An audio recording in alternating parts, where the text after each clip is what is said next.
Heart attack बहुत ज़्यादा लोगों को आ रहा है। हार्ट अटैक में इनिशियल सिम्टम्स होते हैं चेस्ट पेन, लेफ्ट साइड में चेस्ट पेन होगा। एक आदत सर ऐसी जिसे व्यक्ति को तुरंत छोड़ देना चाहिए, कौन सी हो सकती है? इंडियन सेटअप में देखें तो ओवर ईटिंग, और किसी की इच्छा मारी नहीं जाए तो तो फिर व्यायाम। जैसे पेशेंट्स आते हैं कई बार जो है उन्हें पता नहीं होता है कि अंदर क्या बीमारी है या क्या हो सकती है या पॉसिबिलिटी क्या है, तो क्या इसके लिए नियमित हेल्थ चेकअप करवाना ठीक रहता है या कैसे होता है? Yearly once proper health checkup होना चाहिए। तो कई सारे लोग जो है जैसे कोई भी अंदर लक्षण महसूस हो रहे हैं Yes, या yes. कई ऐसा कहते हैं मारवाड़ में और इस जगह कि वहम हो जाता है एक वहम हो तरीके से। तो वो क्या है कि गूगल पे चेक करने लगते हैं, Right, एआई से right. पूछने लगते हैं। राइट तो ये कहाँ तक ठीक है, ऐसा करना चाहिए या नहीं? गौरव भाई, ब्लड प्रेशर कितना होना चाहिए, शुगर लेवल कितना होना चाहिए। जैसे पब्लिक प्लेसेस है, एयरपोर्ट पे कहीं गए तो एकदम से कोई बेहोश हो गया तो कई लोग रील में बताए कि सीपीआर कैसे देना चाहिए, तो वहां तक ठीक है ये चीज। स्वास्थ्य के लिए सर सबसे जरूरी चीज क्या है? खान पान, व्यायाम या नींद? तीनों चीज। डॉक्टर आदि जो अपनी मतलब मरीज की बीमारी होती है वो अपनी स्माइल से यस, सही कर देता है, तो इसके पीछे क्या राज है? बस माता पिता का संस्कार है। हार्ट अटैक बहुत ज़्यादा लोगों को आ रहा है और पहले के मुकाबले अभी काफ़ी ज़्यादा संख्या देखने को मिलती है। तो इसके हार्ट अटैक्स के क्या सिम्टम्स हो सकते हैं जिनसे पता चले, या फिर इसके बाद में बचाव क्या हो सकता है, इसके बारे में थोड़ा सा बताइए। हार्ट अटैक में इनिशियल सिम्टम्स होते हैं चेस्ट पेन। खान पान में सर कुछ ऐसी हैबिट? यस, डाइट ऐसी लेनी चाहिए जो फैटी ना हो, ऑयली चीज़ें है। हाई प्रोटीन डाइट लेनी चाहिए, लो कार्ब डाइट होनी चाहिए और सॉल्ट मिनिमम होना चाहिए और मीठा स्वीट कम से कम। अच्छा, मीठा ज़्यादा खाने से भी कोलेस्ट्रॉल बढ़ता है? कोलेस्ट्रॉल बढ़ता है, डायबिटीज़ बढ़ती है और हार्ट अटैक के चांसेस बढ़ते ही है। यानी मेरे रिस्क है क्योंकि मैं मीठे का शौकीन हूँ, मुझे मिठाई बहुत भाती है। इंडियन कल्चर में तो एवरी मील के बाद मीठा लेते हैं। ओह, मैं आदत सर मेरी ऐसी है, मैं पहले खाता हूँ, मिठाई से बिना शुरुआत नहीं होती खाने की। नमस्कार साथियों, बातचीत विद घाणेराव गौरव शो में आप सभी का स्वागत है। कहते हैं कि पहला सुख निरोगी काया होता है, और इस निरोगी काया को रखें कैसे? आजकल तो चारों तरफ बहुत सारी मौसमी बीमारियां देखने को मिलती है, बहुत सारी ऐसी चीज़ें जो हमारे शरीर को प्रभावित करती है। तो इन सब के लिए हमें किसी न किसी ऐसी एडवाइस की ज़रूरत होती है जिसके माध्यम से हम अपने शरीर को हेल्दी रख सकें। तो जब से अपना बातचीत का शो शुरू हुआ था तब से मेरी एक इच्छा थी कि अपने इस शो पे डॉक्टर जो होते हैं उनको भी इनवाइट किया जाए, और मेरे काफ़ी अच्छे मित्र भी हैं। आज अपने इस शो पे मौजूद हैं डॉक्टर आशीष जी मोदी। सर स्वागत है आपका। नमस्ते गौरव भाई। आप बहुत अच्छे डॉक्टर हैं और दिन की सैकड़ों ओपीडी देखते हैं। तो मैं सबसे पहले सर से ही सर का इंट्रो जो है आपको पहुंचाना चाहूँगा। सर आपका इंट्रो हो जाए। साथियों नमस्ते, मैं डॉक्टर आशीष मोदी फिजिशियन हूँ सुमेरपुर में, एमडी मेडिसिन। पिछले करीबन 8 साल से यहाँ कार्यरत हूँ। इनिशियली मेरी जो स्कूलिंग है गौरव भाई, वो जवान नवोदय विद्यालय दांतीवाड़ा, अच्छा, वहाँ पर हुई है, जो सेंट्रल स्कूल है, सीबीएसई स्कूल है। उसके बाद मेरी एमबीबीएस मैंने किया है PD medical college Rajkot Gujarat से। अच्छा और डिग्री एमडी की डिग्री ली है एमपी साहब मेडिकल कॉलेज जामनगर से जी। उसके बाद मैं पालमपुर में 6 मंथ्स रहा हूँ। ट्रस्ट हॉस्पिटल था, उसके अंदर 6 मंथ्स कार्यरत रहा। उसके बाद मैं शिफ्ट हुआ यहाँ पर सप्तगिरी हॉस्पिटल है, डॉक्टर सोलंकी हॉस्पिटल। 1 साल वहाँ पर जॉब करी। फिर हमने प्राइवेट हॉस्पिटल किया, आयुष्मान हॉस्पिटल, जो कि अपने जवाहर बांध रोड पे ही है। हाँ। वहाँ पर 3 साल हॉस्पिटल चलाई। उसके बाद शिफ्ट हुए डॉक्टर देवल पटेल हॉस्पिटल में जी। ये है कैरियर में। और सर आपका मतलब अनुभव तो काफ़ी रह गया मेडिकल डिपार्टमेंट में। और जहाँ तक मैं जब से आपको जान रहा हूँ तो आपकी मतलब ट्रीटमेंट तो है ही, लेकिन आपकी एक थेरेपी मुझे एक अलग सी नज़र आती है, नेचर। यस, कि लोग बहुत इंप्रेस होते हैं कि डॉक्टर के बारे में कहा भी जाता है कि डॉक्टर आदि जो अपनी मतलब मरीज की बीमारी होती है वो अपनी स्माइल से सही कर देता है। तो इसके पीछे क्या राज है? बस माता पिता का संस्कार है जी। मदर फादर स्वाध्याय से जुड़े हुए हैं। तो बेसिकली अपना जो इंडियन कल्चर होता है, सामने वाला जब पेशेंट मरीज हमारे पास आता है तो उसको अच्छे से सुनना, उसको क्या मेन तकलीफ क्या है, उसको पकड़ के क्लिनिकली विदाउट एनी इमेजिंग या विदाउट एनी लैब्स उसको प्राइमरी डायग्नोज करना, कि तकलीफ़ क्या है, उसके एंगल से फिर ट्रीटमेंट करना। हाँ। तो फाइनेंशियली भी अच्छा रहता है पेशेंट को, प्लस एक कॉन्फिडेंस डेवलप होता है डॉक्टर के ऊपर कि अच्छे से मुझे सुना और मैं ट्रीटमेंट करी। हाँ, काफ़ी अच्छा, मरीज को काफ़ी हल्का फील होता है उस समय। यस। सर मेडिकल डिपार्टमेंट में आपने मतलब आपके जहन में ये चीज़ कब आई कि मुझे डॉक्टर बनना चाहिए? Good question boss. एक्चुअली मैं जब 7 इयर्स का था, अच्छा। 3rd क्लास में था, तब काइट फ्लाइंग के लिए हमारे गुजरात में तो ज़्यादा हाँ, काइट बहुत फ्लाइंग ज़्यादा का है। बहुत वो क्रेज़ रहता है। तो उस टाइम मैं टेरेस से जैसे उतर रहा था तो पैर फिसल गया, अच्छा। तो वहाँ से स्लिप होकर मैं करीबन 6 फीट की हाइट से गिर गया। अच्छा। तो वहाँ से यहाँ मुझे लगी, फिर काफ़ी ब्लीडिंग हुई उस टाइम। मदर फादर, हम पेरीफेरी में रहते थे बहुत, मदर फादर प्राइमरी टीचर थे, तो वो लेके मुझे काफ़ी 30 किलोमीटर्स एरिया में काफ़ी घूमे, पर कहीं नज़दीक कहीं डॉक्टर्स नहीं मिले, स्टिच लेने के लिए भी। स्टिचेस नहीं हुए और ब्लीडिंग काफ़ी हो गई। तो उस टाइम मदर फादर ने भी ठान लिया और मुझे भी थोड़ा ये हुआ कि क्यों ना हम पेरीफेरी में हेल्थ सर्विस को थोड़ा फोकस करके वो करें। तब से मन में था कि डॉक्टर बनना है। फिर प्लेटफॉर्म भी अच्छा मिला, स्कूल अच्छी मिली और परसेंटेज भी ऐसे आते गए, तो मतलब ये आपने टारगेट जो है आपके दिमाग में बचपन से था यस। कि हाँ बनना डॉक्टर है। काफ़ी अच्छा लगा सर जान के। सर मैं जानना चाहूँगा कि जैसे पेशेंट्स आते हैं कई बार जो है उन्हें पता नहीं होता है कि अंदर क्या बीमारी है या क्या हो सकती है या पॉसिबिलिटी क्या है, तो क्या इसके लिए नियमित हेल्थ चेकअप करवाना ठीक रहता है या कैसे होता है? Yearly once proper health checkup होना चाहिए, जिसमें लिपिड्स, थायराइड, शुगर, हीमोग्लोबिन, ये प्राइमरी जो चेकअप है वो ईयरली सबको करवाना चाहिए, साल में एक बार? साल में एक बार। 40 इयर्स के बाद ईसीजी, टीएमटी, इको अच्छा। ये नेसेसरी है। ईयरली नहीं तो 3 ईयरली एक बार करवाना चाहिए। अच्छा। ये काफ़ी नीडी है अभी के जो जो ये साइलेंट अटैक्स ने ये जो तकलीफ़ें हो रही है उसके लिए। एक ये भी अभी जैसे अभी चल रहा है सर, जैसे एआई का ज़माना है, इंटरनेट का ज़माना है, तो कई सारे लोग जो है जैसे कोई भी अंदर लक्षण महसूस हो रहे हैं यस या यस। कई ऐसा कहते हैं मारवाड़ में और इस जगह कि वहम हो जाता है एक वहम तरीके हो से, तो वो क्या है कि गूगल पे चेक करने लगते हैं, राइट एआई से राइट पूछने लगते हैं, राइट तो राइट। ये कहाँ तक ठीक है, ऐसा करना चाहिए या नहीं? गौरव भाई, सच बताऊँ तो पार्शियली जो ये सोशल मीडिया, गूगल, ये जो पार्शियली ठीक है।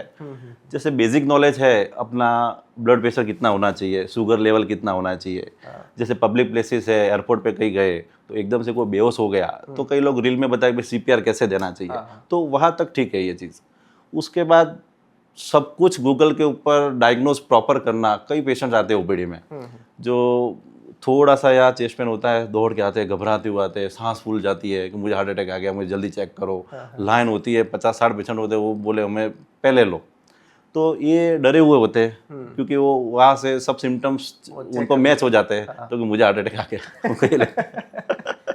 तो ये फिर ओवर उसके ऊपर रहना, ओनली गूगल्स के ऊपर, ये गलत है। हाँ, मतलब डर ज़्यादा हो जाता है। डर ज़्यादा होता है। स्वास्थ्य के लिए सर सबसे जरूरी चीज़ क्या है? खान पान, व्यायाम या नींद? तीनों चीज़। तीनों जरूरी है। 5 किलोमीटर वॉक पर डे, हम्म। संतुलित आहार, हाई प्रोटीन, लो कार्ब, लो सोडियम डाइट और प्रॉपर मिनिमम 6 to 7 आवर की स्लीप। अब जैसे मेरे जैसे लोग हैं जो रात को लेट नाइट तक काम करते हैं और सुबह उठ नहीं पाते, वॉकिंग का थोड़ा सा जो है राइट। सेट नहीं होता है, तो मतलब वॉकिंग सर जैसे भूखे पेट ही सही है या मैं शाम को करता हूँ जैसे, हाँ। तो दोनों बेनिफिट है या किसका ज़्यादा बेनिफिट? बेस्ट तो मॉर्निंग वॉक है, वो बेस्ट है। अच्छा। मॉर्निंग की जो एयर होती है एकदम फ्रेश होती है और पूरा दिन अच्छा महसूस होता है, मॉर्निंग का जो अच्छा है। फिर भी अगर आप जैसे बिजी लोग हैं, टाइम नहीं मिलता है, तो इवनिंग भी इट्स ओके, पर minimum 5 kilometre walk per day necessary है। हाँ। एक आदत सर ऐसी जिसे व्यक्ति को तुरंत छोड़ देना चाहिए, कौन सी हो सकती है? इंडियन सेटअप में देखें तो ओवर ईटिंग। अच्छा, ओवर ईटिंग। मोस्ट ऑफ 30% से ज़्यादा लोग ओबेज है, ज़्यादा खाते हैं। और डायबिटीज़, हाइपरटेंशन, तो ओवर ईटिंग को कम से कम मतलब दूर रखना चाहिए जितना हो सके उतना। और किसी की इच्छा मारी नहीं जाए तो तो फिर व्यायाम मतलब कंट्रोल करना जरूरी कंट्रोल है। करना जरूरी। सर कोई व्यक्ति स्वस्थ रहना चाहे तो 5 ऐसी कौन सी आदतें हो सकती है जो उसे अपने जीवन में अपनानी चाहिए? Yes, initially quit smoking and alcohol, अच्छा। धूम्रपान और शराब सेवन से दूर रहना चाहिए। Second, regular exercise. Third, regular checkup जो हमने अभी डिस्कस नियमित, किया, नियमित व्यायाम, वॉक हो, एक्सरसाइज हो, योगा हो, कुछ भी। Fourth, proper diet. And fifth, बिना डॉक्टर के चेकअप के मेडिसिन न ले, अच्छा। और ले तो भी प्रॉपर जो कोर्स लिखा हुआ है 5 डेज 7 डेज फॉलोअप, उसको फॉलो करें। कई लोग जैसे मेडिकल से डायरेक्ट कोई दवाई ले लेते हैं, जैसे कि नॉर्मली जैसे सिर दर्द, उल्टी, दस्त वगैरह, क्या ये ठीक है या इसके लिए भी चेकअप जरूरी है? बिल्कुल चेकअप जरूरी है। डायरेक्ट मेडिकल से लेने से कई मरीजों को खाली हेडेक ही होता है, जो कि एक सिम्टम है कि मेनिंजाइटिस, मगज में चढ़ा हुआ बुखार। तो फिर ये 1-2 दिन में काफ़ी ज़्यादा बड़ा रूप ले लेता है, जो बाद में मुश्किल पैदा कर सकता है। तो बिना डॉक्टर के प्रिस्क्रिप्शन नहीं लेना चाहिए मेडिसिन। सर अभी बहुत ज़्यादा ये देखने को मिलता है कि जैसे यंग जनरेशन वाले भी हैं और जो जिनकी एज ज़्यादा भी है, हार्ट अटैक बहुत ज़्यादा लोगों को आ रहा है और पहले के मुकाबले अभी काफ़ी ज़्यादा संख्या देखने को मिलती है। तो इसके हार्ट अटैक्स के क्या सिम्टम्स हो सकते हैं जिनसे पता चले, या फिर इसके बाद में बचाव क्या हो सकता है, इसके बारे में थोड़ा सा बताइए। यस, हार्ट अटैक में इनिशियल सिम्टम्स होते हैं चेस्ट पेन, लेफ्ट साइड में चेस्ट पेन होगा। वो पेन लेफ्ट आर्म के अंदर रेडिएट होता है, ठीक है। यहाँ तक चिन तक जा सकता है पेन। अच्छा। घबराहट होती है, पसीना होता है, हम्म। चलते हुए सांस फूलती है, वॉमिटिंग होती है। कई पेशेंट को ओनली वॉमिटिंग के साथ भी आते हैं। अच्छा। एपिगैस्ट्रिक पेन, मतलब चेस्ट में पेन नहीं होता है, पर ये मिडल पोर्शन के अंदर पेन होता है खाली। अच्छा। अच्छा। तो ऐसा पेन के टाइम तुरंत ही नज़दीकी हॉस्पिटल में जाके blood pressure checkup, sugar checkup और ईसीजी चेकअप, ठीक है। ये जल्द से जल्द करवाना चाहिए। क्योंकि हार्ट अटैक आने के बाद जो एक इंजेक्शन लगता है, जो जितना जल्दी लगे उतना पेशेंट के अंदर रिकवरी आने के चांसेस ज़्यादा होते हैं।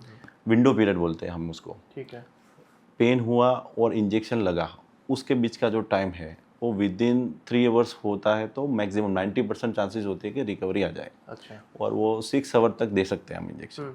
तो 6 घंटे के अंदर ही पेशेंट पहुंच जाता है हॉस्पिटल। ठीक है। इंजेक्शन लगने से अच्छी रिकवरी आती है। और जैसे कि पेशेंट हॉस्पिटल पहुंच गया है और डॉक्टर मान लीजिए अवेलेबल नहीं है, तो क्या अपने लेवल पे पेशेंट या उसके परिजन कुछ ऐसा ट्रीटमेंट उस समय के लिए दे सकते हैं कि उसे टाइम पीरियड मिल जाए? यस, एस्पिरिन, क्लोपिडोग्रेल एंड एटोरास्टेटिन, ये 3 टैबलेट्स होती है। एस्पिरिन जो चबा भी सकते हैं, इजीली अवेलेबल है। ठीक है। एटोरास्टेटिन जो कोलेस्ट्रॉल लोअरिंग एजेंट है, जो हार्ट अटैक के टाइम काफ़ी हेल्पफुल हो सकती है। तो जब तक डॉक्टर ना मिले, जब तक ईसीजी ना हो, तो ये 3 टैबलेट का यूज़ प्लस सॉर्बिट्रेट करके एक और मेडिसिन होती है, ठीक है। जो टंग के नीचे रखनी होती है। तो ये 4 मेडिसिन मिल जाए तो अच्छा रहेगा पेशेंट के लिए, रिकवरी के लिए। और क्या बचाव किए जा सकते हैं पहले से, जिससे कि हार्ट अटैक की नौबत ना आए? उसके लिए सर स्क्रीनिंग बहुत ही हेल्पफुल रहेगी। स्क्रीनिंग में आएगा ईसीजी, इको, टीएमटी, कोलेस्ट्रॉल का चेकअप, ठीक है। और ईयरली वंस या 3 ईयरली इको टीएमटी करवाना ये चाहिए। अब खान पान में सर कुछ ऐसी हैबिट? यस, डाइट ऐसे लेनी चाहिए जो फैटी ना हो, ऑयली चीज़ें है, हाई प्रोटीन डाइट लेनी चाहिए, लो कार्ब डाइट होनी चाहिए, और सॉल्ट मिनिमम होना चाहिए, और मीठा स्वीट कम से कम। अच्छा, मीठा ज़्यादा खाने से भी कोलेस्ट्रॉल बढ़ता है? कोलेस्ट्रॉल बढ़ता है, डायबिटीज़ बढ़ती है, और हार्ट अटैक के चांसेस बढ़ते ही है। यानी मेरे रिस्क है। क्योंकि मैं मीठे का शौकीन हूँ, मुझे मिठाई बहुत भाती है।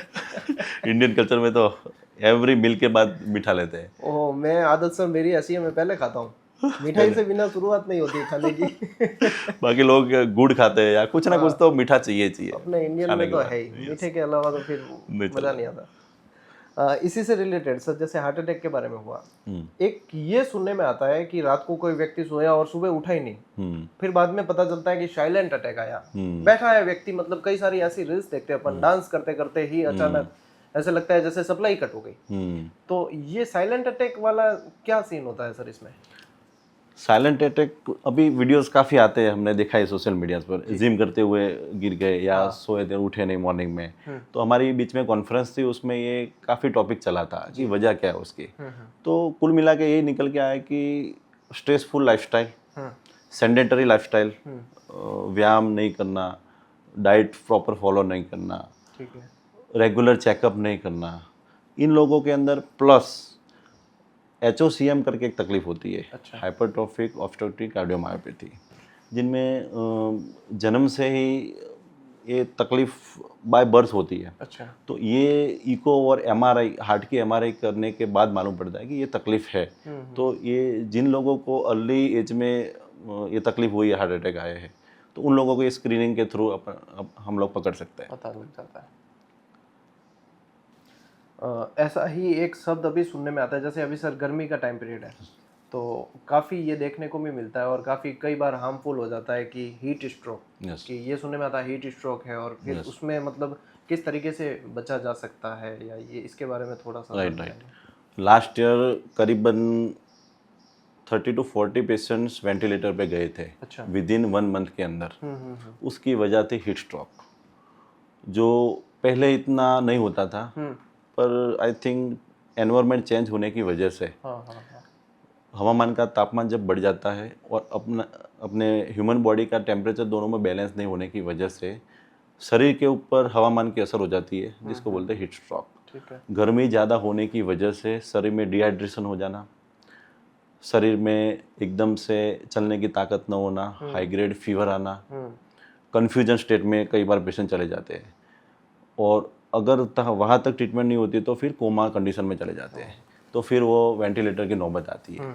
ऐसे में गर्मी में जाना अवॉइड करना चाहिए, 1 से 4 के बीच बाहर नहीं निकलना चाहिए। छाते का यूज़ कर सकते हैं अपन, थोड़ा ठंडक रहे, ठंडे AC या हवा ठंडी हो ऐसे में रहे, और पानी ज़्यादा से ज़्यादा ले, छाछ ले, नारियल पानी ले, और इनिशियल सिम्टम्स पे तुरंत चेकअप करवाए।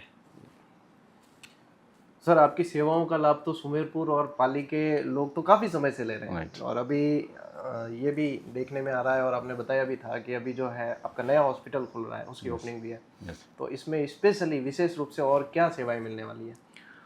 साथियों, 17 जून से हम मोदी हॉस्पिटल करके नए परिसर में शिफ्ट हो रहे हैं। अच्छा। पहले डॉक्टर देवल पटेल हॉस्पिटल में था, मैं वहाँ फिजिशियन था। डॉक्टर देवल सर और मैं पिछले, जब से मैं सुमेरपुर में आया तब से हम साथ में ही काम कर रहे हैं, एज अ टीम काम कर रहे हैं, अभी तक कंटिन्यू वही, as a brother from another mother, ऐसा है हमारा। तो अच्छा प्लेटफॉर्म मिला, और उसके बाद मैंने खुद का ये हॉस्पिटल ओपन करने जा रहे हैं 17 जून को। वहाँ पर फैसिलिटीज़ मेन रहेगी ICU सेटअप। अच्छा। काफ़ी सारे पेशेंट्स को जोधपुर, उदयपुर, पालमपुर क्रिटिकल केयर के लिए शिफ्ट करना पड़ रहा बाहर है, जाना पड़ता है। तो फोकस यही है कि क्रिटिकल केयर यही मिल जाए। हमारे पास 2 ICUs है, वेंटिलेटर्स है, डिफिब्रिलेटर्स है, सेंट्रल ऑक्सीजन लाइन है, PFT, TMT, echo, cardiac checkup, सब कुछ एक ही छत के नीचे मिल जाए, ऐसा हमारा प्रावधान है। अच्छा, बहुत बहुत शुभकामनाएं मेरी तरफ से आपको इसके लिए। Thank you. मेरी मतलब एक रिक्वेस्ट भी रहेगी ये, या मैं जानना भी चाहूँगा कि जैसे कि नाइट में कई लोगों को समस्या होती है अचानक से, रात को अगर ट्रीटमेंट प्रॉपर मिले, और मतलब कि जैसे कि हॉस्पिटल में कोई पेशेंट पहुंचा है और तुरंत ही जब मिल जाता है तो काफ़ी अच्छा और रिलीफ महसूस होता है, क्या ऐसी भी फैसिलिटी कुछ हाँ, इसके लिए? हमारे doctor Shivbhushan Singh sir RMO है, अच्छा। जो 10 एक साल से सुमेरपुर में, वो नाइट क्रिटिकल में जो नाइट पेशेंट नाइट ड्यूटी करते हैं, तो वो हमारे साथ जुड़े हुए हैं। अच्छा। तो वो अवेलेबल रहेंगे, प्लस ऐसे कॉम्प्लिकेटेड पेशेंट्स होंगे तो मैं भी रहूँगा, हमारे दूसरे क्रिटिकल केयर वाले डॉक्टर्स भी रहेंगे, और 24/7 सुविधा उपलब्ध रहेगी, इमरजेंसी तो खास। मतलब नाइट के लिए पेशेंट्स को या किसी को बाहर घबराने जाने की की जरूरत जरूरत नहीं नहीं है। है। सर कोई ऐसी आदत हो सकती है जो हर व्यक्ति को अपनानी चाहिए अपने जीवन में? 5 आदतें जो बताई: exercise, quit smoking, health checkups, proper diet, जी।